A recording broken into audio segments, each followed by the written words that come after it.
तो थंब यानी कि अंगूठे वाला ये 1 रुपए का सिक्का नृत्य मुद्रा की थीम पर जारी किया गया था। इसी सीरीज में आप लोगों को 50 पैसे और 2 रुपए के सिक्के भी देखने को मिल जाते हैं। 1 रुपए के ये सिक्के बने होते हैं फेरेटिक स्टेनलेस स्टील से। वहीं इनका वजन होता है 4.85 ग्राम। साइज की बात करें तो इनका डायमीटर होता है 25 mm और इन सिक्कों में आप लोगों को सिर्फ प्लेन एज के सिक्के ही देखने को मिलेंगे। तो 1 रुपए के ये सिक्के आप लोगों को देखने को मिलते हैं सन 2007 से लेके 2011 के बीच में और इनको भारत की चारों ही मिंट यानी कि बॉम्बे, कैलकाटा, हैदराबाद और नोएडा की मिंटों से जारी किया गया था। उसी तरह से 2007 का बॉम्बे मिंट का ये सिक्का बुक्स में तो है, लेकिन असल में ये सिक्का अभी तक किसी को भी देखने को ही नहीं मिला है। तो मेरे हिसाब से अगर आपको 1 रुपए का 2007 का बॉम्बे मिंट का सिक्का देखने को मिल जाता है तो ये सिक्का हो जाएगा एक एक्सट्रीमली रेयर सिक्का। और अगर आप इस सिक्के को ढूंढ पाते हैं तो ये काफी बड़ी बात होगी। हालांकि जब तक ये सिक्का किसी को मिलता नहीं है इसकी कोई भी कीमत तय नहीं की जा सकती। तो सबसे पहले मैं शुरू कर रहा हूँ 2007 के सिक्कों से।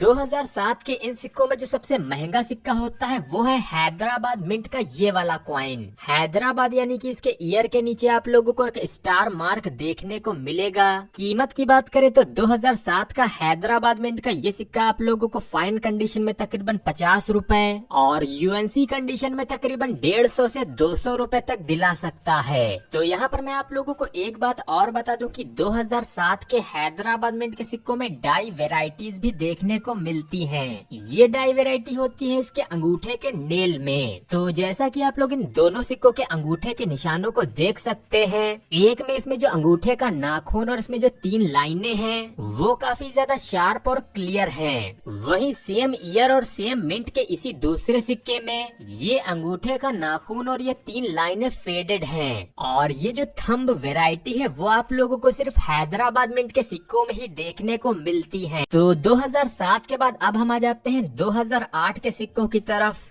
2008 का जो सबसे महंगा सिक्का है वो है कोलकाता मिंट से जारी हुआ ये म्यूल कॉइन। यानी कि 2008 के नॉर्मल सिक्के कीमती नहीं हैं, लेकिन अगर आपको मिल जाता है कोलकाता मिंट का ये वाला म्यूल कॉइन जिसमें इस्तेमाल कर ली गई थी 5 रुपए के इस वेव वाले सिक्के की डाई और यही सिक्का है सबसे कीमती। तो इस म्यूल कॉइन की पहचान की जाती है इसके ऑब्वर्ड साइड से, यानी कि जिस साइड पे होता है अशोक स्तंभ। यहाँ पर आप इस नॉर्मल और इस म्यूल सिक्के में रिम का फर्क देख सकते हैं। म्यूल वाले सिक्के में आप लोगों को लगभग 1 mm का बॉर्डर देखने को मिलेगा और ये बॉर्डर इसलिए बन जाता है क्योंकि इसमें जो 5 रुपए की डाई यूज की गई थी उसका डायमीटर होता था 23 mm। यानी कि जब वो 23 mm की डाई 25 mm के इस 1 रुपए के सिक्के पर पंच की गई तो इसके किनारों पे लगभग 1 mm से लेके 2 mm का गैप बन गया।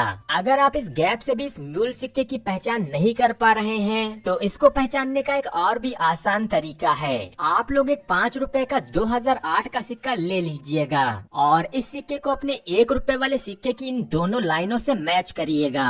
अगर ये लाइनें बिल्कुल परफेक्टली मैच हो जाती हैं तो आपका वो 2008 का कोलकाता मिंट वाला म्यूल सिक्का ही होगा, क्योंकि अगर आपका सिक्का नॉर्मल होगा तो उसमें इन दोनों लाइनों का गैप ज्यादा होगा, यानी कि उसकी लाइनें इस 5 रुपए के सिक्के से मैच नहीं होंगी और उसमें रह जाएगा लगभग 1 mm का गैप। और इसके अलावा यहाँ पर जो भारत और इंडिया लिखा हुआ है नॉर्मल सिक्कों में वो बिल्कुल बॉर्डर को टच कर रहा होता है, जबकि इस 1 रुपए के म्यूल सिक्के में ये भारत और इंडिया काफी नीचे होगा, यानी कि बॉर्डर से काफी दूर। तो अब अगर हम यहाँ पर बात करें इस म्यूल सिक्के की कीमत की, फैंसी कंडीशन में आप लोगों को खरीदना हो तो इसके लिए आप लोगों को लगभग 5000 या फिर उसके ऊपर भी खर्च करने पड़ सकते हैं। तो इसके बाद अगर हम बात करें 2009 और 2010 के सारे ही सिक्के कॉमन की कैटेगरी में ही आते हैं और अभी इनकी कीमत सिर्फ यूएनसी कंडीशन में ही लगभग 5 रुपए के आसपास चल रही है।